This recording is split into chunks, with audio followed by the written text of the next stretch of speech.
तो हम शुरू करते हैं आज एपिडेमियोलॉजी पार्ट थर्ड। ज़्यादातर हमने इंपॉर्टेंट टॉपिक पढ़ लिया था, यूनिवर्सिटी एग्जाम में तो वही सब कुछ आता है। तो इसमें epidemiology PSM part third 3 part series है, आप सब देख लेना। अब पहले पार्ट्स को आपको देखना पड़ेगा तभी आगे वाले समझ में आएंगे। हालांकि आ जाएंगे अगर कोई नया होगा तो भी, लेकिन फिर भी जो पढ़ा लिखा हो उसके लिए, मतलब जिसको रिविजन वगैरह हो। तो क्या है कि एपिडेमियोलॉजिकल स्टडीज़ में हमने पढ़ लिया था कुछ चीज़ें, लाइक 2-3 चीज़ें हमने पढ़ ली थी, जैसे कि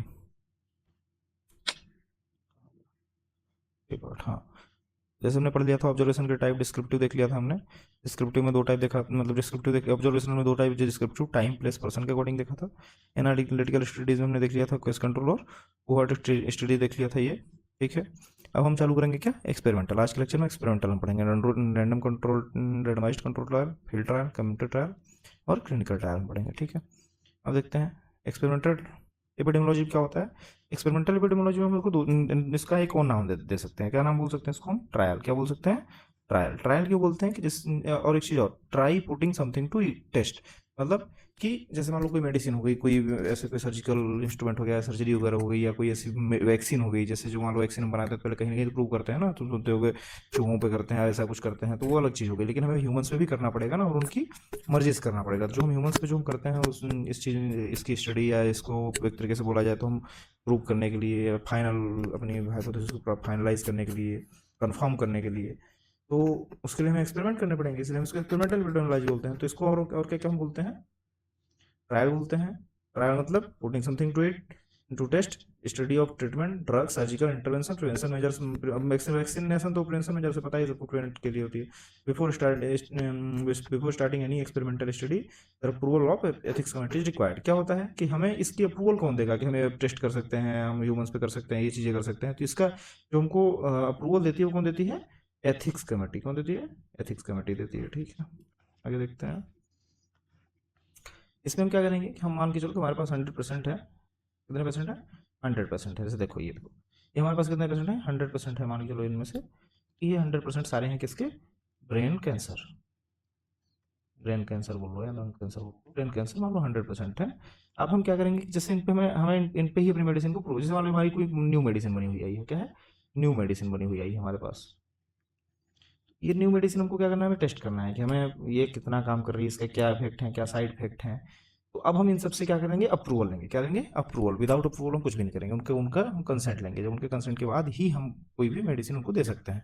तो हम उनका कंसेंट लेंगे, उनको हमें मेडिसिन देंगे। अब देंगे कैसे, कि हम इनको 2 ग्रुप्स में बांटेंगे। कुछ लोगों को एक्सपेरिमेंटल ग्रुप, कुछ लोगों को कंट्रोल ग्रुप। तो जो एक्सपेरिमेंटल ग्रुप होता है, एक्सपेरिमेंटल ग्रुप में क्या होता है कि ये वो लोग हैं जिनको हम जो अपनी नई मेडिसिन बनी हुई है वो वाली देने वाले हैं। और ये जो पुरानी वाली है, इसमें क्या होता है, इसमें क्या होता है, जो पुरानी मेडिसिन होती हैं हमारे पास है, जो कोई प्लेसिबो वगैरह होती हैं, तो वो हम इनको देते हैं कंट्रोल ग्रुप में।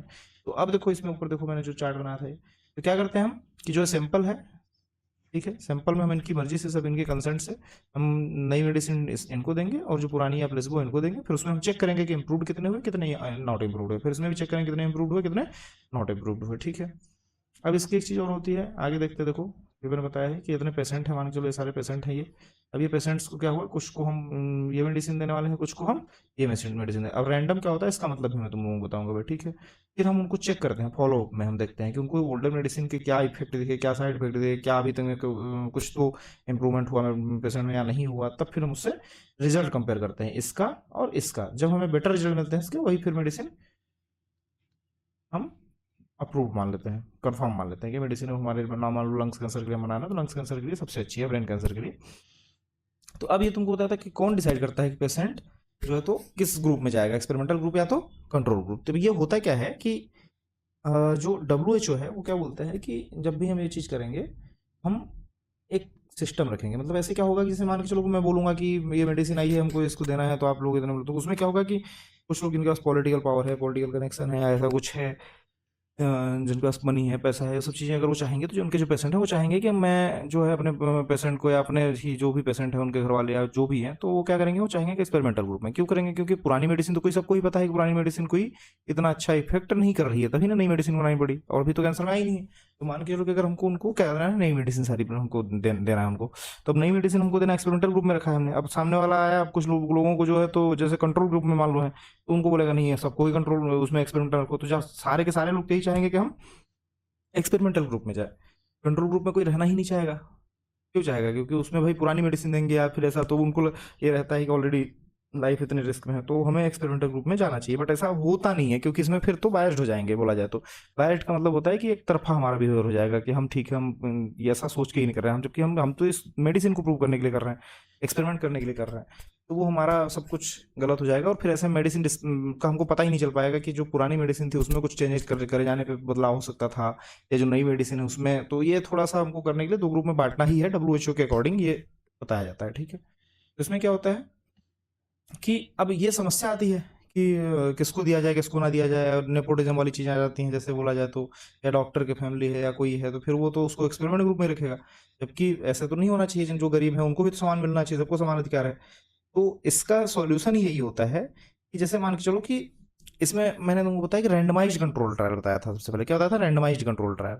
तो रैंडमाइज्ड कंट्रोल ट्रायल में क्या करते हैं कि हम सबसे पहले मान लो जो हमारी पॉपुलेशन है, उस जो भी हमारी टारगेट पॉपुलेशन है, मान लो कैंसर हॉस्पिटल है या ब्रेन कैंसर हॉस्पिटल है, उसमें जितने लोग भी हैं वहां पे, तो उनको क्या करेंगे कि उनको ये उतने लोगों को उठाएंगे, और उनको ये पता नहीं होगा कि कौन और कैसे, मतलब कि वो कौन से ग्रुप में आते हैं, या उनको कैसे मेडिसिन इफेक्ट करती है या नहीं करती है। तो ये चीजें उनको बताई ही नहीं जाएंगी। मतलब उनको अचानक से रैंडम रैंडम तरीके से रैंडम तरीके से उनको रैंडम कैसे कि जैसे मान लो जो इतने लोग ये हैं, मान लो 100 में से 50 लोग इसमें जाएंगे, 50 लोग इसमें जाएंगे। उनको ये नहीं, उनको ये बताया जाएगा कि आप पे ये ट्रायल होने वाला है, आप पे ये वाला ट्रायल होने वाला है, आप एक्सपेरिमेंटल ग्रुप में हैं, ऐसे मान लो आपको बताया। लेकिन ये नहीं बताया जाएगा कि आप लोगों को डिवाइड किया गया है या इन लोगों को उसमें रखा गया है। ये सब चीजें नहीं बताई जाएगी। उनसे कंसेंट लिया जाएगा, लेकिन उनको बिना बताए ये चीजें एक्सपेरिमेंट की जाएंगी, उनको मेडिसिन दे दी जाएंगी, फिर उनको फॉलोअप के लिए बुलाया जाएगा। ठीक है, फिर उसके बाद हम देखते हैं कि इसमें क्या करेंगे। सबसे पहले select suitable population, select suitable sample, जिसपे हमें एक्सपेरिमेंटल में करना है, या तो स्टडी पॉपुलेशन पे करनी है, जो भी मतलब हमारे एक्सपेरिमेंटल ग्रुप है या तो कंट्रोल ग्रुप है उस पर करना है। तो इसमें देखेंगे कि हम कुछ लोग होंगे जो एलिजिबल नहीं है, और कुछ लोग होंगे जो कि खुद से कंसेंट देते हैं कि अब हमें करना है। मतलब ये है कि हम एक्सपेरिमेंट के लिए रेडी हैं, जो भी बोलेंगे, जिस भी ग्रुप में रखना चाहेंगे वो उसमें चले जाएंगे। तो रैंडमाइज्ड का क्या होता है कि रैंडमाइज्ड का मतलब रैंडम तरीके से रख दिया दो ग्रुप में, एक्सपेरिमेंटल ग्रुप और कंट्रोल ग्रुप। ठीक है, और उनको फॉलोअप के लिए बुलाएंगे, और फिर उससे उनसे देखेंगे क्या उसके रिजल्ट रहे, क्या परिणाम निकले। जो भी मेडिसिन हमने प्रेस्क्राइब की थी उसके पहले, मतलब प्रेस्क्राइब क्या की थी हमने, मेडिसिन जो बना के दी थी नई मेडिसिन। तो क्या लिखा हुआ है? लिखा हुआ है randomization is the heart of randomized control trials. कैसे? Randomization is a statistical procedure by which the participants are allocated into study group in which intervention is given, control group, reference group भी बोलते हैं इनको, in which intervention is not given। इनको क्या हुआ है कि जो नई मेडिसिन है वो दी नहीं गई है। जो ये वाले हैं क्या बोलते हैं, रेफरेंस ग्रुप या कंट्रोल ग्रुप वाले। ठीक है, अब क्या देखते हैं, जैसे मान के चलो कि ऊपर मैंने तुम लोगों को बताया, ये हमने सबसे पहले लिया था, हमने पॉपुलेशन लिया था सब। फिर उसके बाद क्या किया था हमने, हमने उसमें से देखा था कि पॉपुलेशन तो देख लेंगे, हमें टारगेट पॉपुलेशन से मान के चलो कि मुंबई है या दिल्ली मान लो कि दिल्ली में जो है तो लंग्स कैंसर होने के ज़्यादा चांसेस है। दिल्ली हम लोग गए, दिल्ली में यहाँ जैसे मान लो लिख दिया, हमें दिल्ली की पॉपुलेशन में गए। फिर इसमें से हमने 100 लोगों को क्या उठाया, लंग कैंसर के मान लो पेशेंट मुझे, या ब्रेन कार्सिनोमा के मुझे पेशेंट मिले, ब्रेन कार्सिनोमा स्टेज 4 के पेशेंट मिले। कितने लोग उठाए हमने? 100 लोगों को। 100 लोगों को कैसे उठाया? 100 लोगों को हमने उठाया वहां से, और उनको रैंडम तरीके से दो ग्रुप में बांट दिया। कैसे दो ग्रुप में बांट दिया? एक तो जिनको हम नई मेडिसिन दी है, और एक जिनको हमने पुरानी वाली मेडिसिन या तो प्लेसिबो दिया। ठीक है, तो अब हम उसको देखते हैं, क्या देखते हैं उसके आगे। देखो पर्पज क्या रहता है हमारा, कि हमारा मेन पर्पज ये रहता है कि सभी को इक्वल एंड नोन चांसेस मिले, सबको बराबर अधिकार है, सबको बराबर मिलना चाहिए। हमारा ये जो पर्पज है रैंडमाइजेशन का, हमारा पर्पज ये है, किसी को ऐसा नहीं है कि केवल हम एक्सपेरिमेंटल में रखते जा रहे हैं। दोनों ग्रुप में हमको एक्सपेरिमेंटल ग्रुप या रेफरेंस ग्रुप इसीलिए बोलते हैं। फिर उसके बाद हम क्या देखते हैं कि जो हमारा इससे हमें मिलता क्या है, हमें क्या फायदा होता है इसको इससे रैंडमाइज कंट्रोल ट्रायल करने से। हम इससे हम सिलेक्शन बायस को एलिमिनेट कर सकते हैं। अब सिलेक्शन बायस क्या होता है हम थोड़ा अभी आगे पढ़ेंगे, पहले बायस्ड पूरा बायस पढ़ेंगे, हम सारे टाइप पढ़ेंगे। लेकिन इससे हम क्या कर सकते हैं, जो हमारा बायस्ड है, हमारा जो बायसनेस नेचर है, बोला जाए कि जो इरर्स हैं उसको हम सही से वो कर सकें, एरर ना है हमारे किसी भी काम में। ठीक है, और इसमें एक चीज और लाइन लिखी होगी, देखो, तो like can be compared with like to ensure comparability among two groups. हमको ये कंफर्मेशन होनी चाहिए कि दो ग्रुप्स में है, और हमको कंफर्म करने के लिए कि इसके इफेक्ट कैसे हैं, जो नई मेडिसिन है, पुरानी इफेक्ट की मेडिसिन कैसे हैं, इसलिए चीजें लिखी हुई है। ठीक है, पर्पज हमने देख लिया, पर्पज रैंडमाइजेशन भी देख लिया, दो टाइप देख लिया, स्टडी ग्रुप, कंट्रोल ग्रुप देख लिया। इससे हम क्या कंट्रोल करते हैं, इसको हम क्या और क्या बोलते हैं, रेफरेंस ग्रुप भी बोलते हैं, एक्सपेरिमेंटल ग्रुप भी बोलते हैं, और क्या बोलते हैं, हम बोलते हैं इससे हम क्या करते हैं, एलिमिनेट कर सकते हैं, सिलेक्शन बायस को एलिमिनेट कर सकते हैं। और इससे हम क्या कर सकते हैं, कि जो भी एरर्स आ रही है उनको हम कंट्रोल कर सकते हैं। इसके कुछ मेथड्स भी होते हैं। क्या होते हैं इसके? कुछ मेथड्स भी होते हैं। जैसे मेथड्स कौन कौन से हैं लिखे हुए हैं आप देख ही रहे हैं स्क्रीन पे। Lottery method, random number table, best method हो जिसको माना जा रहा है यहाँ पे बोल रहे हैं, और कंप्यूटर प्रोग्राम। ठीक है, तो इसमें होता क्या है कि जो लॉटरी मेथड है, तो लॉटरी मेथड में क्या करते हैं कि ऐसे यहीं पे लॉटरी डाल देंगे दोनों टाइप की इस डब्बे में। दोनों टाइप की डालने के बाद क्या करेंगे कि हम बोलेंगे आप उठाओ इसमें से, अब आपके उसमें पर्ची में जो भी आएगा एक्सपेरिमेंटल आएगा या तो कंट्रोल आएगा। तो जिसमें से आपको जो भी होगा आपको वही वाली मेडिसिन दी जाएगी उसके अकॉर्डिंग। और ये दूसरा होता है टेबल ऑफ रैंडम नंबर्स। इसमें रैंडम नंबर्स दे दिए जाते हैं सबको, फिर किसी को भी कोई सा भी ऐसे ही चिट टाइप का सिस्टम इसमें भी रहता है नंबर के अकॉर्डिंग। और इसमें एक होता है कंप्यूटर वाला। कंप्यूटर प्रोग्राम में क्या होता है, इसमें कंप्यूटर प्रोग्राम खुद से ही डिसाइड करता है किसको कौन से ग्रुप में डालना है। तो रैंडम तरीके से किसी को भी किसी में, किसी को भी किसी में, 50-50 में इसको हम बता देंगे। तो 50-50 लोगों को अलग अलग डिवाइड करके हमको बता देगा। ठीक है, फिर उसमें इसके टाइप भी देखते हैं हम इसमें। चलिए हम देखते हैं, हम इसमें देख रहे थे टाइप। टाइप इसमें मैंने बताया दो टाइप होता है। क्या होता है? दो टाइप। यहाँ पे क्या होता है, कॉन्करेंट एक पैरेलल डिजाइन होता है, क्रॉस ओवर डिजाइन होता है। ठीक है, इसमें क्या होता है कि एक होता है पैरेलल। पैरेलल का मतलब कि जैसे मान के चलो कि कुछ लोगों की हमने बताया कि मेडिकेशन वाले दिया जा रहा है, कुछ लोगों को दिया जा रहा है ये ट्रीटमेंट, कुछ लोगों को ये दिया जा रहा है ये क्यों बन गया, कुछ लोगों को दिया जा रहा है क्या, मेडिसिन दी जा रही है पुराने वाली, कुछ लोगों को नई वाली। जो नई वाली मेडिसिन दी जा रही है वो उनको भी हम देखते हैं, इनमें देखते हैं इनके क्या इफेक्ट क्या साइड इफेक्ट हो रहे हैं। इसमें भी हम देखते हैं क्या इफेक्ट क्या साइड इफेक्ट हो रहा है। तो ये जो है हमें कंपेयर आउटकम करते हैं। आउटकम का मतलब, पैरेलल का मतलब ये होता है कि जो जिसमें है वो इसी में रहेंगे, इसमें है तो इसमें रहेंगे, चाहे उनकी डेथ हो जाए या कोई भी प्रॉब्लम है या कोई भी साइड इफेक्ट है, कुछ भी है, वो जिस ग्रुप में रखे गए हैं उसी ग्रुप में ही रहेंगे, उनमें कोई बदलाव नहीं होगा। ये इसमें रहेंगे, ये इसमें ही रहेंगे। तो ये होता है पैरेलल, इसको हम बोलते हैं पैरेलल। और एक होता है क्रॉसओवर। क्रॉसओवर में क्या होता है, comparison are made between two groups. Two groups में वही बताया गया है, experimental group, reference group, expose नहीं है। फिर then the group are crossover, expose group now becomes non expose and vice versa. Crossover design randomized control trials helps remove ethical concerns. Ethical concerns का मतलब जैसे देखो जिन लोगों को दिख रहा है साइड इफेक्ट है, फालतू में साइड इफेक्ट आ रहे हैं जिनको हम ट्रीट कर सकते हैं, जिनको सही कर सकते हैं, तो उसमें हम क्या करते हैं पेशेंट्स को, जैसे मान के चलो कि ये हमने लिया इनमें किसमें उसके लिए एक्सपेरिमेंटल के लिए या हम कंट्रोल वाले के लिए। अब हम क्या करेंगे कि जैसे इसमें जो भी हम एथिकल जो हमारी कंसर्न्स हैं उनको हमको अगर रिमूव करना है, तो उसके लिए हमें क्या करना है, एथिकल कंसर्न रिमूव करना है। मतलब जैसे मैंने उसमें बताया कि उसमें जो जिस ग्रुप में है उसमें ही रहेगा, तो ऐसा नहीं है। इसमें हम इसको चेंज कर सकते हैं। अगर हमको ज़्यादा साइड इफेक्ट दिख रहे हैं तो हम पुराने वाली मेडिसिन चलाएंगे, और इसमें जो नहीं दिख रहे हैं तो इसको हम इसमें डाल देंगे। तो यह अब यहाँ पे क्या होगा, कंट्रोल वाला चला गया एक्सपेरिमेंटल में, और एक्सपेरिमेंटल वाला किधर चला गया, कंट्रोल ग्रुप बन गया। तो इसको बोलते हैं क्रॉस ओवर डिजाइन। ठीक है, फिर इसके बाद हम देखते हैं अब बायस इसमें आ गया। बायस के पहले तक एक बार फिर से देख लो इसमें क्या क्या बताया मैंने। क्या क्या बताया मैंने, एक्सपेरिमेंटल ग्रुप को ट्रायल भी बोलते हैं, और क्या बोलते हैं, पुटिंग समथिंग टू टेस्ट, इसके लिए बोला जाता है। ड्रग्स, इंटरसर्जिकल इंटरवेंट, वैक्सीनेशन, इन सभी के लिए बोलते हैं। इसको कौन अप्रूव करता है, एथिकल कमेटी अप्रूव करती है। इससे मैंने सैंपल लिया, मैंने बताया एक्सपेरिमेंटल ग्रुप में रखे कुछ लोग कंट्रोल ग्रुप में। एक्सपेरिमेंटल ग्रुप का मतलब होता है कि जिनमें जिनको हमको मेडिसिन नई मेडिसिन देनी है, फिर से हम देखेंगे क्या हुआ, क्या रिजल्ट निकले। फिर उसके बाद हम देखते हैं पेशेंट, जिसमें कुछ पेशेंट को लिया था मैंने, ब्रेन कैंसर के पेशेंट को मान लो लिया था, उसमें क्या था, ट्रीटमेंट ग्रुप में रखा, इनको भी कुछ कंट्रोल ग्रुप में रखा। ट्रीटमेंट ग्रुप वालों को फिर फॉलोअप के लिए देखा, कंपेयर किया, रिजल्ट क्या निकला। फिर इसमें देखा रैंडमाइज्ड कंट्रोल ट्रायल्स में क्या होता है कि हमने कुछ पॉपुलेशन ली, उसमें से हमने कुछ पेशेंट लिए इतने, इसमें से हमने देखा कि कुछ, फिर इसमें कुछ लोगों को एक्सपेरिमेंट में रखा, फिर कंट्रोल ग्रुप में रखा। इसमें भी फिर हमने देखेंगे कि कौन एलिजिबल है कौन नहीं है, कौन किसको किस ग्रुप में रखना चाहिए, में भी देख के थोड़ा सा करते हैं, उसके बाद डिसाइड करते हैं। फिर ये ब्रेन कैंसर के पेशेंट या फिर एक्सपेरिमेंटल ग्रुप कंट्रोल ग्रुप, ये याद रखना है। रेंडमाइजेशन क्या होता है कि रैंडम ले लिया, रेंडमाइजेशन ही जो होता है वो सबसे बेस्ट होता है बोला जा रहा है। Random control randomized control trial के लिए बोला जा रहा है is the heart of randomized control trial. इसमें दो टाइप बताया, स्टडी ग्रुप, कंट्रोल ग्रुप, सबका वही बार बार बताया जा रहा है। ठीक है ना।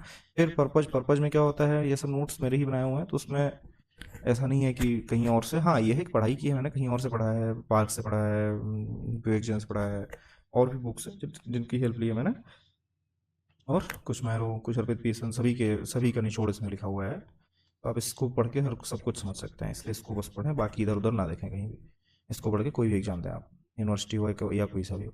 इसका पर्पज हम देखते हैं कि हमने क्या देखा इसमें कि रेंडमाइजेशन क्या होता है, पर्पज देख लिया। पर्पज क्या होता है कि एलिमिनेट करना है हमको सिलेक्शन बायस को।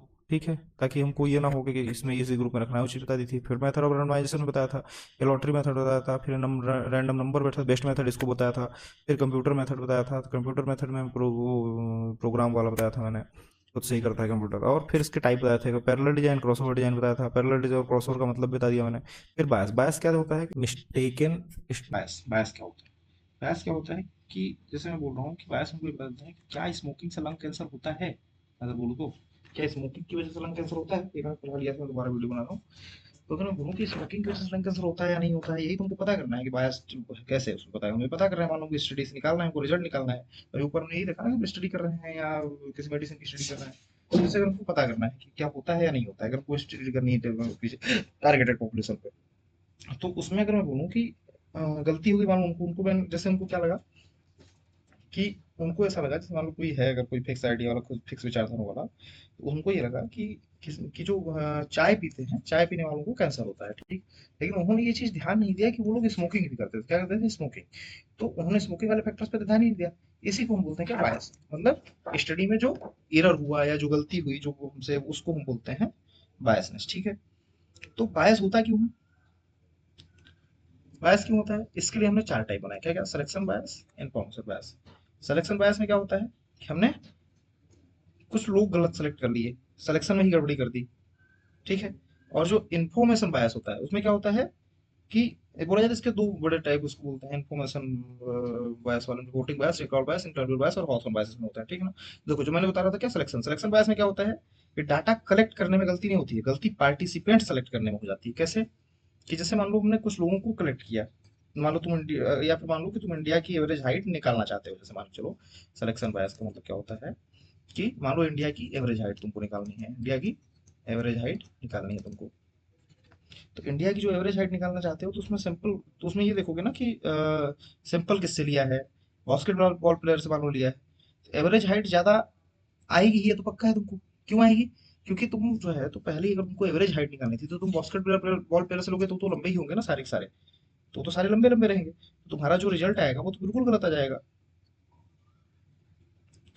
अब हम जाके, अब हमको तो चाहिए कि हम सभी के देखेंगे तब ना, कि हम हर टाइप के पेशेंट, या फिर ऐसे मान बास्केटबॉल के देखे तुमने, सभी के देखे, या जो प्लेयर्स नहीं है उनका भी हमको देखना पड़ेगा, तब ना हमको पता चलेगा कि कौन सा, मतलब एक एवरेज हाइट क्या है, एक्चुअल में एवरेज हाइट क्या है, ठीक है। तो इसी को हम बोलते हैं सिलेक्शन में हमको गड़बड़ी हुई। सिलेक्शन में गड़बड़ी का मतलब तुमको भी मैंने बताया था कि डाटा कलेक्ट तुमने सही किया था, तुमने लोगों को ही हाइट कलेक्ट की थी, मतलब जो डाटा कलेक्ट करने में मतलब गलती नहीं हुई थी तुमसे, लेकिन जो पार्टिसिपेंट्स थे उनको उनमें गलती हुई है। तो हमको क्या करना है, अब इसमें देखो, जैसे मैंने बताया कि एवरेज हाइट, तो इसमें क्या करना, बोलूँ क्या कैलकुलेशन गलत थी, नहीं कैलकुलेशन गलत नहीं थी, हमारी कैलकुलेशन हमारी सही थी, हमने एवरेज हाइट भी सही निकाली। लेकिन क्या लोग गलत चूज हुए थे, हाँ लोग गलत चूज हुए थे, उसको हम क्या बोलेंगे, सिलेक्शन बायस। लोग गलत चूज हुए, लोग हिंदी में लिख रहा हूँ, गलत चूज हुए, ठीक है।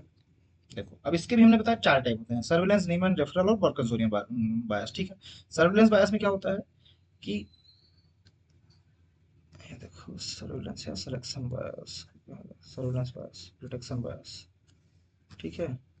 एक चीज और बता दे रहा हूँ, किसको पढ़ना है ना, सिलेक्शन बायस में क्या लिखा हुआ है कि हम सिलेक्शन नहीं हुआ, उसमें गड़बड़ी हुई, टारगेटेड पॉपुलेशन लिया हमने, पॉपुलेशन में से जो सैंपल लिया वो गड़बड़ कर दिया हमने, सिलेक्शन बायस। उसमें उसमें उसके टाइप देखते हैं हम आगे क्या लिखा हुआ है, सर्विलेंस बायस। सर्विलेंस बायस में क्या है, सर्विलेंस बायस में देखो क्या है, डिटेक्शन बायस इसको बोलते हैं, कि result from the use of particular diagnostic technique और टाइप ऑफ इक्विपमेंट, कि इसमें जो टाइप ऑफ इक्विपमेंट थे उसमें गड़बड़ी हुई या डिटेक्शन में गड़बड़ी हुई, तो उसको हम बोलते हैं सर्विलेंस बायस। इसका मतलब क्या होता है कि हम बहुत ज्यादा ही देख रहे हैं, हम मोर ऑब्जर्वेशन कर रहे हैं, मतलब अगर इसको बोलूं सीधा सीधा कि जो सर्विलेंस बायस होता है तो क्या होता है, मोर ऑब्जर्वेशन मोर डिजीज फाउंड, कि हमको ज्यादा जितने ऑब्जर्व करेंगे, जितना हम देखेंगे, जितना सर्च करेंगे, हमको, अब हमको है ही क्या, हम देख रहे हैं सीधा सीधा कि अब हर मंथ हम जा रहे हैं चेकअप करने, हर हमेशा देख रहे हैं, कंटिन्यू देख रहे हैं, कोई अब वैसा होता है कि देखो होता क्या है कि हम कुछ लोग इसे ग्रुप ए में रखे हैं, कुछ लोग ग्रुप बी में रखे हैं, तो जो ग्रुप ए वाले हैं वो कंटिन्यू उनकी हर मंथ चेकअप चल रहा है, लेकिन जो ग्रुप बी वाले हैं उनका कोई चेकअप ही नहीं चल रहा है, तो उनको जो रिजल्ट क्या मिल रहा है, ग्रुप ए में डायबिटीज ज्यादा मिली।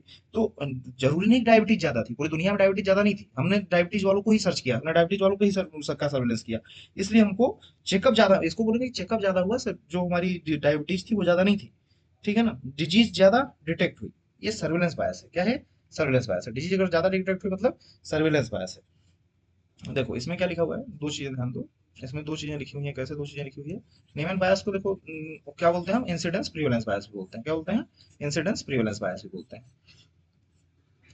तो इसमें क्या होता है कि, इसमें क्या होता है कि जो हमारे माइल्ड केसेस होते हैं वो रह जाते हैं, उन पे हम ध्यान नहीं दे पाते, वो मिस हो जाते हैं हमारी स्टडी में। तो ये उसमें होता क्या है एक्चुअली में, तुम रियल लाइफ एग्जांपल में अगर तुम देखोगे कि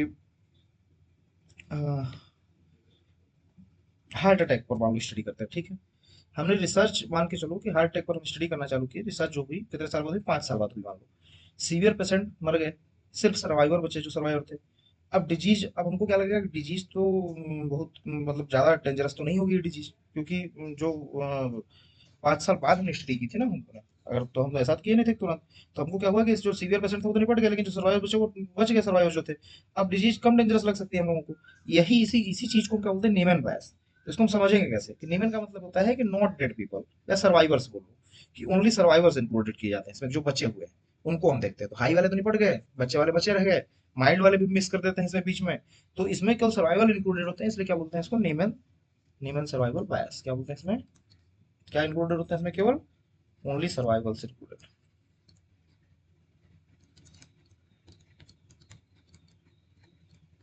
ठीक है। रेफरल बायस में क्या होता है, रेफरल बायस का मतलब होता है कि स्पेशलाइज्ड हॉस्पिटल के पेशेंट जनरल पॉपुलेशन को रिप्रेजेंट नहीं कर सकती। ये भी, ये चीज हमको ध्यान देनी है। कैसे ध्यान देनी है इस चीज को, कि जैसे मान लो कैंसर हॉस्पिटल में हमने सर्वे किया, 70% हमको कैंसर रिलेटेड हमको देखने को मिला। अब इसमें ऑब्वियसली है कि कैंसर हॉस्पिटल में कैंसर पेशेंट्स ही आएंगे, ये भी पक्का है, जनरल पॉपुलेशन तो नहीं आएगी। इसी को हम बोलेंगे रेफरल बायस। क्या बोलेंगे, रेफरल बायस। अब इसमें क्या होता है कि इसमें जो लिखा हुआ है ना, तुम आगे पढ़ोगे, इसमें लिखा हुआ कुछ चीजें लिखी हुई हैं, जैसे लिखा हुआ because people who volunteer to participate in study और who refer to it, the bias usually favours the treatment group as volunteer tend to be more motivated and concerned about their health. Concern तो है, लेकिन इसमें क्या होता है कि हम देखते हैं ना कि हम क्या होता है कि जो हमको पेशेंट आया, हमारे पास पेशेंट जो आएंगे वो तो ऐसे ही आएंगे ना, ठीक है हमें इस ग्रुप में जाना है, इस ग्रुप में जाना है, वो अपने से चाहता है कि जो है तो मैं स्टडी में पार्टिसिपेट करूं, हिस्सा लूं उस चीज में। तो इसी को हम बोलते हैं रेफरल बायस। इसका हम देखते हैं पार्किंसonian बायस। अब वॉलंटियर ग्रुप का वॉलंटियर बायस को बोलते हैं, भी समझ गया होगा तुम लोग। पार्किंसonian क्या बोलते हैं, एडमिशन रेट बायस। एडमिशन रेट बायस बहुत इंपॉर्टेंट है वाला, ध्यान देना। हॉस्पिटल बेस्ड स्टडी में फाल्स एसोसिएशन क्रिएट हो जाते हैं कभी कभी। क्या हो जाता है कि जो हम हॉस्पिटल में स्टडी करते हैं बेस्ट स्टडी, उसमें कभी कभी दिमाग फाल्स, जैसे हॉस्पिटल में को क्या देखने को मिलेगा, डायबिटीज हाइपरटेंशन ज्यादा देखने को मिलेगा। तो रिसर्चर क्या बोलेगा कि डायबिटीज और हाइपरटेंशन का रिलेशन बहुत ही स्ट्रांग है, डायबिटीज और हाइपरटेंशन का जो रिलेशन है वो बहुत ही स्ट्रांग हो सकता है। तो क्या है कि लेकिन हॉस्पिटल एडमिशन की वजह से एसोसिएशन आर्टिफिशियली स्ट्रांग लग रही होगी।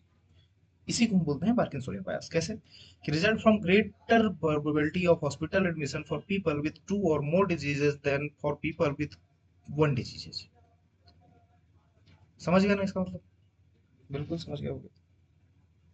इसी को बोलते हैं पार्किंसonian ना हॉस्पिटल बायस, या क्या बोलो एडमिशन रेट बायस, कि जैसे जो ग्रेटर पॉसिबिलिटी एडमिशन है वो जिसमें दो या ज्यादा डिजीज है, उसके कंपेयर में वन एक जिसका सिक डिजीज उसके कंपेयर में उसका ज़्यादा प्रोबेबिलिटी है हॉस्पिटल एडमिशन लेने की। तो इसलिए हम जब जाएंगे, हम देखेंगे हॉस्पिटल में, तो हॉस्पिटल में हमको हॉस्पिटल वाले जो पेशेंट हैं, दो वाले पेशेंट ज़्यादा दिखेंगे, तो हम क्यों स्टडी करेंगे कि अच्छा इनमें क्या है कि वो भी है, जैसे हमने उनको बताया कि हाइपरटेंशन और क्या है, डायबिटीज है। तो डायबिटीज भी है, हाइपरटेंशन है, तो हम बोल देंगे कि बहुत अच्छा है, बहुत स्ट्रॉन्ग रिलेशन है। हमने उन पेशेंट्स को तो देखा ही नहीं जिनको केवल डायबिटीज है, या केवल एसोसिएटेड है। मान के चलो कि किसी को डायबिटीज की वजह से भी कैंसर हो रहा है, किसी को मतलब या मान के चलो कोई बड़ी डिजीज हो रही है या हाइपरटेंशन की वजह से हो रही है। अब हमको क्या लगता है कि डिजीज और हाइपरटेंशन के ही सारे पेशेंट दिख रहे हैं, हमको इनका ही रिलेशन बहुत स्ट्रॉन्ग दिख रहा है, जबकि ऐसा है नहीं। हम पूरी तरह से स्टडी भी तो नहीं किया ना, इसी को तुम बायस बोल रहे हैं, इसी को बोलते हैं पार्किंसonian बायस, एडमिशन रेट बायस बोलते हैं। ठीक है। इन्फॉर्मेशन बायस में क्या होता है, अब मान लो पार्टिसिपेंट सही सेलेक्ट हो गए हैं, अगर मान लो कि तुमने पार्टिसिपेंट्स को तो तुमने सही सेलेक्ट कर लिया है, लेकिन इन्फॉर्मेशन जो हम कलेक्ट कर रहे हैं वो कलेक्ट करते वक्त ही हमसे गड़बड़ी हो गई। इसी को हम बोलते हैं क्या, इन्फॉर्मेशन बायस। कि मतलब इसमें क्या होता है, पार्टिसिपेंट्स सही सेलेक्ट होते हैं, जो पार्टिसिपेंट्स होते हैं वो सही सेलेक्ट होते हैं, लेकिन इसमें क्या होता है, इन्फॉर्मेशन कलेक्शन में, इन्फॉर्मेशन कलेक्शन में कलेक्शन में गड़बड़ी हुई है। अच्छा, ठीक है।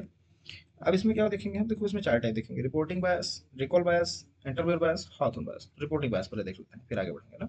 नाम मैंने बोल के बता दिया अगर आप लोग सुन रहे होंगे तो। Individual with severe disease tends to have complete record, so more complete information about exposure and greater association found. इसका क्या मतलब हुआ कि जैसे जब इसमें क्या होता है, पेशेंट जो होता है, रिपोर्टिंग बायस का देखो मैं सीधा सीधा मतलब तुमको बताऊँ ना, तो ये समझ सकते हो कि इसके पास कुछ ऐसे लोग हैं जिनके पास पूरा पूरा रिकॉर्ड है, इनके पास हमेशा से, जब से दवाई कराते हुए आ रहे हैं, जब से इनके पास जो भी चीजें हैं, इनका सब कुछ हमको निकालना बहुत ईजी हो जाता है। इसके बारे में अगर हमको कुछ पता भी करना है कि क्या है, कब कैसे डिजीज डेवलप होती गई, पहले इसको क्या हुआ, फिर इसको धीरे धीरे क्या हुआ, इसका पूरा 6-7 सालों का पूरा रिकॉर्ड रखा हुआ है। तो हमको थोड़ा स्टडी करना, हालांकि देखा जाए तो इसमें आसानी मिल जाती है हमको। तो हमको पूरा कंप्लीट इन्फॉर्मेशन मिल जाती है, एक्सपोजर रेट और उनका जो एसोसिएशन है किसी डिजीज के साथ, किसी अगली डिजीज होने वाली के साथ, तो उसमें। अब इसमें होता क्या है कि रिपोर्टिंग बायस का देखो एक और तरीके से मैं तुमको समझाता हूँ जो इसमें नहीं लिखा हुआ है। पेशेंट सच नहीं बताता इसमें, क्या होता है, पेशेंट सच नहीं बताता इसमें। जैसे मान लो उससे पूछेंगे कि क्या अल्कोहल पीते हो, वो बोलेगा नहीं, जबकि रियलिटी क्या है कि रोज पीता है। अब इसमें हमको इन्फॉर्मेशन ही गलत मिल गई, इसी को हम बोले रिपोर्टिंग बायस। इसको इस तरह से भी समझ सकते हैं। अब आगे देखोगे रिकॉल बायस। रिकॉल बायस में क्या होता है, memory bias. Those who have disease cases have a greater sensitivity for recalling exposure than who don't have disease controls। उसको कंट्रोल, जैसे मान लो जिसको डिजीज है ही नहीं और जिसके पास डिजीज है उनको केसेस बोला गया है। तो उसको क्या है, जिसको डिजीज है वो उसको बहुत बहुत टाइम से उसको बहुत सारी चीजें सोच रहा है, बहुत सारी चीजें वो याद करके रखता है, वो सब कुछ अपना बोला जाए तो अपने दिमाग में रखता है, पुरानी बातें जो है तो याद करके रखता है, कुछ लोग होते हैं। अब जो कंट्रोल वाले हैं उनको याद ही नहीं, उनको कैसे कब से एक्सपोजर हुआ है, कब से उनको क्या क्या दिक्कत है नहीं है, तो उनको मैं समझना थोड़ा सा दिक्कत हो जाती है ना। ऐसे लोगों को सेलेक्ट करने में दिक्कत हो जाती है कि सिलेक्शन में उनकी गड़बड़ी हो जाएगी, भाई कौन से केस वाले हैं, कौन से कंट्रोल वाले हैं। जैसे इसमें अगर मैं मान लूँ कि पुरानी जो बातें होती है, रिकॉल बायस को दूसरे तरीके से समझाऊँ, जो पुरानी मेमोरी बायस इसलिए लिखा हुआ है कि पुरानी बातें वो याद नहीं कर पाता है पेशेंट। इसमें क्या नहीं होता, पुरानी बातें जैसे कि 10 साल पहले स्मोकिंग करते थे तो कैंसर पेशेंट याद करने की कोशिश करेगा, लेकिन जो नॉर्मल पेशेंट है वो तो भूल जाएगा, उसको पता ही नहीं चलेगा क्या है। तो वही बोलते हैं रिकॉल बायस, कि जिसको जो कंट्रोल है उसको थोड़ी याद रखने की जरूरत है, उसको क्या याद रहेगा कि क्या था, लेकिन जिसको है वो तो ध्यान रखेगा कि उसको अपनी याद नहीं देता है। ठीक है, तो इसमें क्या देखा आपने, ट्रिक मेमोरी। ट्रिक लगाओ, क्या देखेंगे इसका ट्रिक क्या रहेगा, रिकॉल करो मेमोरी, मेमोरी बायस। ठीक है, कि उसको जो है तो याद करने में समस्या होती है, उसी को बोलते हैं रिकॉल बायस। ठीक है, इसके बाद हम देखते हैं इंटरवल बायस, हॉथॉर्न बायस और रिटेंशन बायस बोलेंगे इसी को। इंटरवल बायस में क्या होता है कि रिसर्च खुद स्टडी को इन्फ्लुएंस कर दे। जब मान लो कि कोई रिसर्च है वो खुद ही कर दे स्टडी को इन्फ्लुएंस, जैसे caused by the action of the interviewer. Examiner interviewer generally devote more time to cases as compare to controls. वो ज्यादा ध्यान किस पे दे रहा है, केसेस पे, कंट्रोल्स पे ध्यान दे ही नहीं रहा। जो इंटरव्यूअर है, जो रिसर्चर है, वो खुद ही नहीं ध्यान दे पा रहा है। This can be reduced by allowing equal interview time. इसका थोड़ा हम रिड्यूस कर सकते हैं, बोला जाए तो इक्वल इंटरव्यू टाइम देके दोनों को, केस हो या कंट्रोल हो, दोनों में तो ऐसा थोड़ा सा कंट्रोल किया जा सकता है। बाकी रिसर्चर जो खुद ही सोच लिया है, मान के चलो कि स्मोकिंग जो है कैंसर कॉज करती है, वो स्मोकर से जो है 20 क्वेश्चन पूछता है, नॉन स्मोकर से 5 क्वेश्चन, तो रिजल्ट इसमें बायस्ड ही हो गया ना। इंटरव्यू बायस्ड हो गया पूरा पूरा, जो इंटरव्यू होगा इसमें भी बायस्ड होती है। हॉथॉर्न बायस में क्या बोलते हैं, हॉथॉर्न बायस को अटेंशन बायस बोलते हैं। जो अपना लोग बिहेव, जब से अटेंशन मतलब अटेंशन सीकर, जैसे ही उनके सामने कोई आया, कोई पूछा, कैमरा वगैरह रखा है, मान लो उनसे क्वेश्चन पूछना चालू करेंगे, वो तुरंत एकदम ध्यान से हो जाएंगे। जैसे उनसे कोई चीज पूछोगे, जैसे मान लो पूछोगे कोई फैक्ट्री वर्कर से, उससे पूछोगे नॉर्मली हेलमेट नहीं पहनते हो क्या, तो बोलेगा कि जैसे मान लो वहाँ पे गए, जैसे ही मान लो गए वहाँ पे, कोई रिसर्चर गए फैक्ट्री में देखने कि क्या हेलमेट कोई पहना है या नहीं पहना है, तो सारे लोगों को पता, सब के सब हेलमेट पहन के रेडी हो गए, लगेगा कि हाँ सब हमेशा पहनते हैं, तो इससे हमें जो रिजल्ट आएगा वो बायस्ड हो जाएगा, बोला जाएगा। तो इसमें भी क्या होता है कि इसी को बोलते हैं हॉथॉर्न बायस। जैसे मान लो देखो इसमें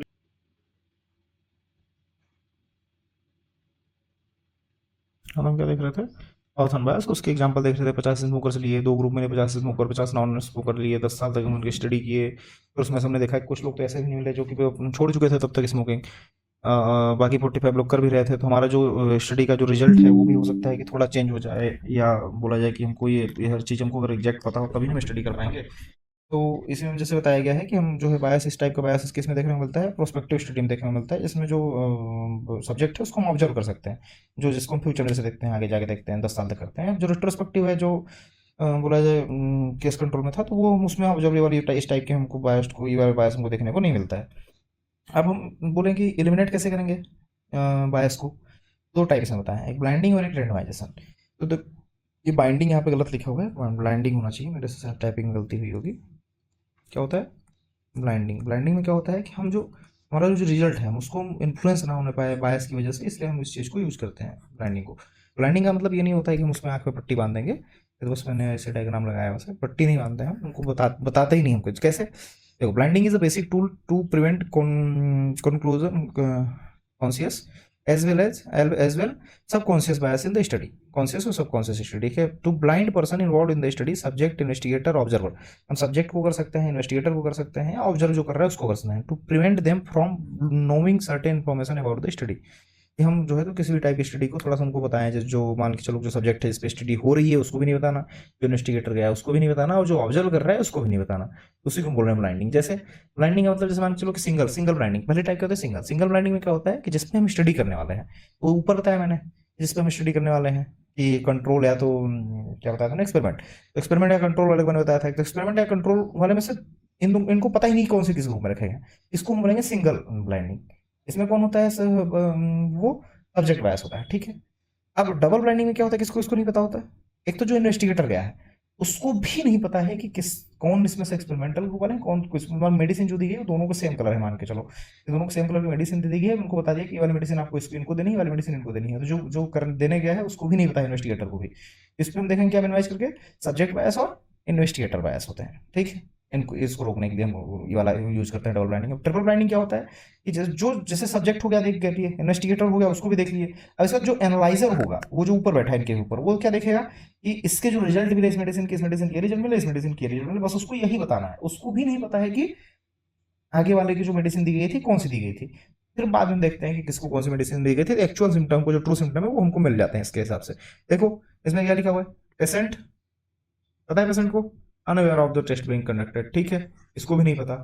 फिर ये देखो पिल इधर भी है, ये प्लेसिबो पिल है, ये डॉक्टर है, इसको क्या है, इसको पता है कौन सा टेस्ट हो रहा है, इसको पता है अच्छे से, लेकिन इसको नहीं पता है कि कौन सा है, और इसको भी नहीं पता है कि कौन सी मेडिसिन इसको दी जा रही है। दोनों को मेडिसिन दे दी है, दोनों को नहीं पता है, फिर बाद में इस दोनों के भेड़ देखेंगे। तो ये हो गया। फिर इसमें क्या हो रहा है कि इसमें जो ये डॉक्टर जो इसको दे रहा है इसको भी नहीं पता है कि कौन सी मेडिसिन किस एक्सपेरिमेंट ग्रुप को देनी है, कौन सी किसको देनी है, ठीक है। इसमें क्या है, statistician does not know what he is doing, क्या मतलब हुआ, देखो इसमें देखो, इसमें इस डॉक्टर को नहीं पता है, ये जो ऑब्जर्वर है इसको भी नहीं पता, यहाँ पे ना तो इसको पता, ना तो इसको पता, ना तो इसको पता, इसे बोलते हैं ट्रिपल ब्लाइंडिंग, ठीक है। अब कंपाउंडिंग फैक्टर, कंपाउंडिंग फैक्टर का सीधा सा मतलब देखो मैं तुमको समझा देता हूँ। कंपाउंडिंग फैक्टर मतलब होता है किसी चीज के साथ एसोसिएटेड डिजीज। एसोसिएटेड की मतलब कि जैसे मान के चलो कि एक डिजीज की वजह से किसी डिजीज हो रही है, लेकिन ऐसा ये मान के चलो कोई बीच में ऐसा कंपाउंडिंग फैक्टर मान लो बी है, और फिर ये भी एसोसिएटेड है इसको कॉज करने में, ये भी हो रहा है, ये भी हो रहा है, जरूरी नहीं कि ये होगा ही, लेकिन ये भी प्रेजेंट है, उसी को हम बोलते हैं compounding factor. associated both with exposure and disease, has an independent effect in possession of outcome, thus is a risk factor itself। क्या हुआ, देखो डायग्राम से देखो, जैसे इसमें देखो लिखा हुआ है क्या, कॉज और इफेक्ट, क्या क्या लिखा हुआ है, कॉज और इफेक्ट, कंपाउंडिंग फैक्टर पढ़ रहे ना, हाँ कंपाउंडिंग फैक्टर, ठीक है। तो कॉज और इफेक्ट दिया हुआ है। अब इसमें देखो तुम कि बीच में जैसे मान के चलो किसी चीज का एक्सपोजर है जिसका आउटकम को मिल रहा है, जैसे मान के चलो कि एक सेकंड, कोई डिजीज जैसे मान के चलो कि डायबिटीज है, या मान के चलो कि हाँ हाइपरटेंशन है, डायबिटीज है, डायबिटीज की वजह से जैसे मान लो उसका वेट घट रहा है, और हीलिंग में उसको प्रॉब्लम है, जल्दी जल्दी हील नहीं हो रहा है, बहुत सारी दिक्कतें होती हैं। या फिर मान के चलो कि जैसे मान के चलो कि, या फिर एग्जांपल ले लो, कॉफी पीने वालों में मान के चलो कि हार्ट डिजीज होती है क्या, ये पता करना है हमको। तो कॉफी पीने वालों में तुम देखोगे कि देखा हमने कि कॉफी की वजह से जो है तो हार्ट डिजीज हो रही है, कॉफी कॉजेज हार्ट डिजीज हमने लिख दिया। जैसे मान के चलो ये एक्सपोजर हमारा है, मान लो यहाँ पे कॉफी हमने लिखा, ठीक है, तो हमको क्या मिला यहाँ पे, आउटकम हमको क्या देखने को मिला, हार्ट डिजीज, ठीक है, हार्ट डिजीज, ठीक है। तो अब हार्ट डिजीज देखा अपने हमको, लेकिन बाद में हमको कुछ दिनों बाद हमको ये पता चला कि स्मोकिंग भी ज्यादा करते हैं जो कॉफी पीते हैं लोग, इसमें जो है तो स्मोकिंग हमने ध्यान दिया ही नहीं था कि स्मोकिंग भी पीते हैं ये लोग, और स्मोकिंग डायरेक्टली भी कॉज कर सकता है क्या, हार्ट डिजीज। तो जरूरी नहीं कि इसमें कॉफी, इसमें असली कल्प्रिट ये नहीं है, ये जो कॉफी है असली कल्प्रिट नहीं है, असली कल्प्रिट तो ये है स्मोकिंग, इस पर तो हमने ध्यान ही नहीं दिया था, इसलिए हम इसको क्या बोलेंगे, कंपाउंडिंग फैक्टर। इसको बोले अगर इजीली वे में समझाओ तो कंपाउंडिंग फैक्टर एक थर्ड वेरिएबल होता है जो एक्सपोजर और डिजीज दोनों से रिलेटेड होता है, और उनके बीच के असली रिलेशनशिप को डिस्टॉर्ट कर देता है, उसी को हम बोलते हैं कंपाउंडिंग फैक्टर, ठीक है। जैसे मान चलो कि तीसरा आदमी बीच में घुस गया और असली रिलेशनशिप को कंफ्यूज कर दिया, ठीक,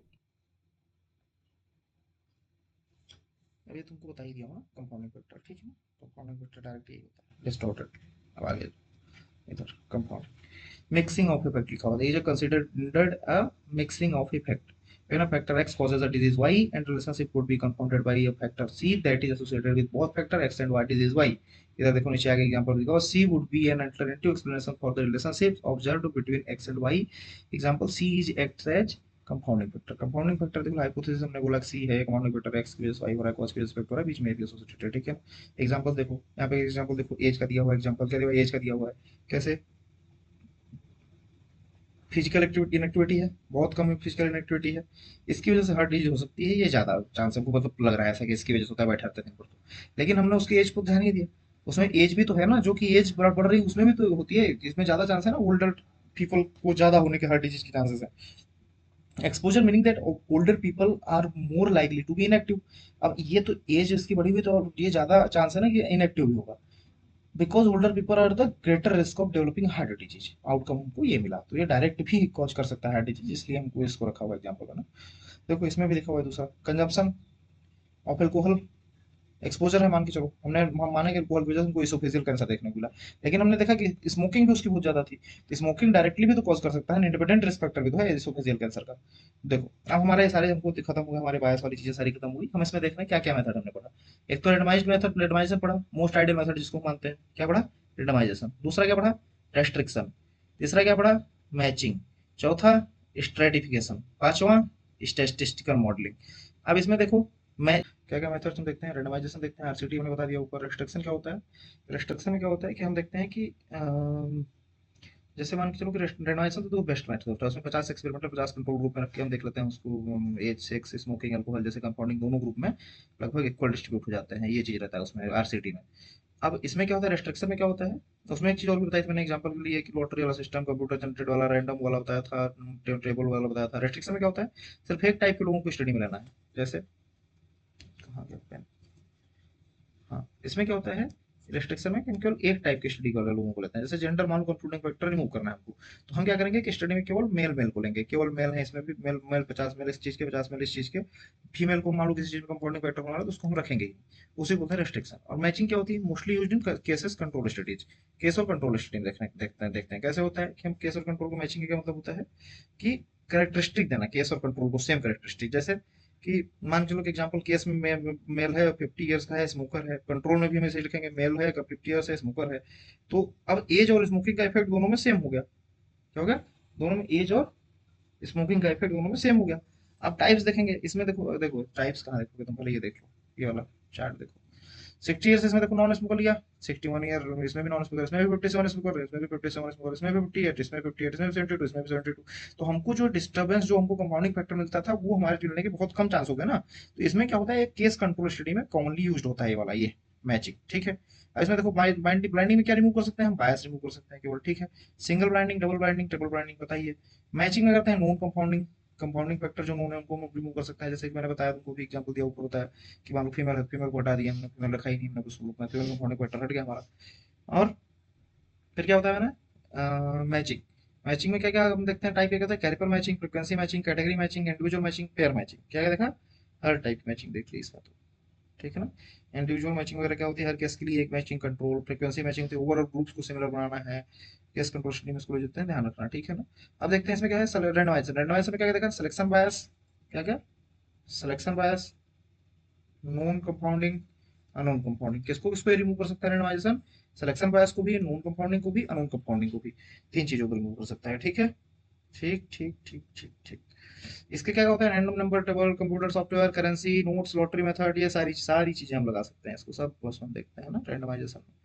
तो इस तरह से हम क्या क्या रिमूव कर सकते हैं, इसमें से सिलेक्शन बायस को रिमूव कर सकते हैं। किसको रिमूव कर सकते हैं, सिलेक्शन बायस को। इन्फॉर्मेशन बायस को रिमूव नहीं कर सकते हैं, कि अगर हमको नोन पता है कंपाउंडिंग तब भी, अनोन पता है तब भी हम इसमें, ये ध्यान रखना है हमको, ये वाला पार्ट, ये वाला टेबल बहुत इंपॉर्टेंट है।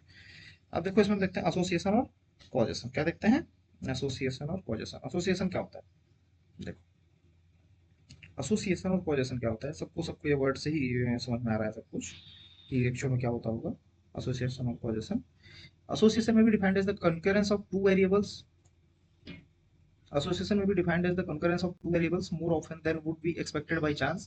Events are said to be associated when they occur more frequently together than one would expect by chance. जब दो वेरिएबल एक दूसरे के साथ रिलेटेड दिखते हैं तो उसे एसोसिएशन कहते हैं, ठीक है, सीधी सी बात है। अगर ए बढ़े और बी भी बढ़े या घटे तो ए और बी के बीच एसोसिएशन तो है ना, ए की वजह से इफेक्ट दिख रहा है ना, कॉजल इफेक्ट दिख रहा है ना, हमको एसोसिएटेड है ना एक दूसरे के साथ। जैसे एग्जांपल की देख लो, smoking causes lung cancer, factor X associates with outcome Y, मतलब स्मोकिंग की वजह से लंग कैंसर आउटकम हुआ हमारा। जैसे carrying a lighter associated with lung cancer but carrying a lighter doesn't cause lung cancer, the association between carrying a lighter and lung cancer is due to confounding. पता है, बस ये पता है, compounding पता है। स्मोकिंग करने वालों को लंग कैंसर के चांसेस ज्यादा होते हैं, स्मोकिंग लंग कैंसर एसोसिएशन है, दिख रहा है हमको। क्या हर एसोसिएशन कॉज होती है, नहीं, हर एसोसिएशन कॉज नहीं होती। ये कम्युनिटी मेडिसिन की सबसे इंपॉर्टेंट लाइन है, ध्यान रखना है इसको। क्या लाइन है, association does not necessarily mean causation, बहुत इंपॉर्टेंट है, ध्यान रखना। Association does not necessarily mean causation. क्या होता है, समर में हम देखते हैं आइसक्रीम सेल्स बढ़ जाती हैं, ड्राइंग की केसेस बढ़ जाते हैं, दोनों साथ बढ़ रहे हैं, एसोसिएशन है, हमको देखने को मिल रहा है बस। क्या आइसक्रीम खाने से लोग डूब रहे हैं, नहीं, आइसक्रीम खाने से लोग तो नहीं डूब रहे हैं, ये भी इससे समझ में आ रहा है ना। असली रीजन तो समर रीजन है, उसकी वजह से थर्ड फैक्टर है ना। तो कॉजेशन क्या होता है? जब एक फैक्टर डायरेक्टली डिजीज को प्रोड्यूस करे तो उसे कॉजेशन कहते हैं। समझो आप इस चीज को। कॉजेशन क्या होता है? जब डायरेक्ट इफेक्ट करे। और एसोसिएशन क्या होता है? एसोसिएटेड है। ये देखो कॉजेशन देख रहे हो ना, स्मोकिंग डायरेक्ट लंग कैंसर को कॉज कर रही है। एसोसिएटेड का मतलब कि वो एसोसिएटेड है उसके साथ, साथ में चल रही है। ठीक है ना? जैसे इसमें देखो, मान के चलो कि कॉजेशन अगर हम बोलो तो स्मोकिंग क्या करता है? लंग कैंसर कॉज करता है। यहाँ स्मोकिंग सिर्फ एसोसिएटेड नहीं है, स्मोकिंग कैंसर को कॉज करती है, ये कॉजेशन है। ठीक है? जैसे एसोसिएशन और पोजीशन अगर मैं डिफाइन करूँ, इसमें देखो क्या होता है डिफरेंस, कि सिर्फ रिलेशन होता है एसोसिएशन का। उसमें क्या होता है? कॉज इफेक्ट रिलेशन है। एसोसिएशन में क्या है? हर बार कॉज नहीं होता, जरूरी नहीं है। लेकिन कॉजेशन में क्या है? एक्चुअल कॉज होता ही है, ये होता है इंपॉर्टेंट। एसोसिएशन में क्या होता है? कंपाउंडिंग हो सकती है। ये जो होता है कॉजेशन ट्रू रिलेशनशिप हो सकता है। एसोसिएशन ऑब्जर्व है, ऑब्जर्वेशन है। और कॉजेशन क्या है? प्रूफ ऑफ कॉज है। कॉज का प्रूफ है, हमको देखने को मिलता है। All causation is association. अगर कॉज है तो रिलेशन तो होगा ही, ये भी हम बोल सकते हैं। All causes association, but all association is not causation. Okay, association type होते हैं स्पूरियस, इनडायरेक्ट एसोसिएशन और डायरेक्ट एसोसिएशन। देखो इसमें क्या होता है, जो स्पूरियस एसोसिएशन होता है इसमें क्या होता है? फेक एसोसिएशन, एक्चुअली कोई रिलेशन नहीं है, चांस या एरर की वजह से रिलेशन दिख रहा है। जैसे रेड शर्ट पहनने वालों ने डायबिटीज ज्यादा है, रियलिटी में कोई रिलेशन नहीं है, ये स्पूरियस एसोसिएशन है, इसको बोलते हैं स्पूरियस एसोसिएशन। ठीक है, पढ़ लेना इसको। इनडायरेक्ट एसोसिएशन में क्या होता है? दो चीजें, दो चीजों के बीच रिलेशन है लेकिन एक तीसरा फैक्टर बीच में है। ठीक है? जैसे मान के चलो आयोडीन डिफिशियंसी, एल्टीट्यूड, और बी क्या है? Endemic quieter. एक और इसका एग्जांपल्स तुमको बता रहा हूँ थोड़ा सा, वही एल्कोहल लंग कैंसर। जैसे मान लो कि एग्जांपल है कि एल्कोहल और लंग कैंसर के बीच है, एक है ना, रिलेशन है इनका। तो रिसर्चर को क्या लगेगा कि अल्कोहल कॉजेज लंग कैंसर, लेकिन स्मोकिंग अल्कोहल यूजर्स में कॉमन है ना, तो स्मोकिंग कैंसर करती है। तो यहाँ पे कंपाउंडिंग ये हो गया, स्मोकिंग हो गया, ये इनडायरेक्ट एसोसिएशन है। अब इसमें देखो, तुमको मैंने जिस तरह बताया, जैसे आयोडीन की डिफिशियंसी का एग्जांपल दिया है, एल्टीट्यूड की वजह से भी हो सकती है, एंडेमिक वाइटर की वजह से, मतलब एंडेमिक वाइटर भी हो सकता है, एल्टीट्यूड की वजह से भी हो सकता है। जैसे देखो, थर्ड फैक्टर इसमें जो है सबको पता है कंपाउंडिंग होता है, कॉमन फैक्टर होता है, कंपाउंडिंग वेरिएबल होता है। एग्जांपल के लिए देखो, एंडेमिक वाइटर जो देख रहे हो कि हाई एल्टीट्यूड वालों में क्या मिलता है? आयोडीन डिफिशियंसी देखने को मिलती है। अगर ये हाई एल्टीट्यूड से हट जाएंगे तो हट जाएगी, तो इसलिए वेरिएबल बोलते हैं इसको, डिजीज भी नहीं रहेगी। Showing there been association between altitude and endemic water, but it is due to iodine deficiency which is common at high altitude. जो आयोडीन डिफिशियंसी है वो हमको ज्यादातर इसमें देखने को मिलती है हाई एल्टीट्यूड पे ही देखने को मिलती है। Iodine deficiency act as compounding factor as it is associated with both high altitude and endemic water, दोनों के साथ एसोसिएटेड है। समझ गए मैंने क्या बोला? ठीक है, ये होता है इनडायरेक्ट एसोसिएशन। अब डायरेक्ट या कॉजल एसोसिएशन में क्या होता है? One two one causal relationship या मल्टीफैक्टोरियल कॉजेशन होता है। तो इसमें क्या होता है? एक्सपोजर डायरेक्टली डिजीज को कॉज कर रहा है। जैसे स्मोकिंग डायरेक्ट लंग कैंसर कर रहा है, यहाँ डायरेक्ट कॉज इफेक्ट रिलेशन दिख रहा है, डायरेक्ट, इनडायरेक्ट नहीं दिख रहा है कि और किसी वजह से, इसमें डायरेक्ट कॉज कर रहा है इसमें। ठीक है ना? कैसे जैसे पता चलेगा कि एसोसिएशन में सच में कॉज है? तो इसमें देखो, ब्रैडफोर्ड हेल्थ क्राइटेरिया आता है। इसमें क्या आता है? टेम्पोरल एसोसिएशन होता है, मोस्ट इंपोर्टेंट होता है। कॉज पहले आना चाहिए। देखो टेम्पोरल एसोसिएशन में क्या होता है? कॉज प्रिसीडेड इफेक्ट्स और इफेक्ट फॉलोज कॉज। कैसे? मोस्ट इंपोर्टेंट क्राइटेरिया होता है, कोहॉर्ट स्टडी में देखते हैं, बेस्ट एस्टेब्लिश्ड होता है।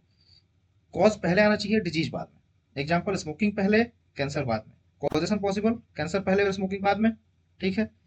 क्या कैंसर पहले और स्मोकिंग बाद में मतलब पॉसिबल है? हो ही नहीं सकता।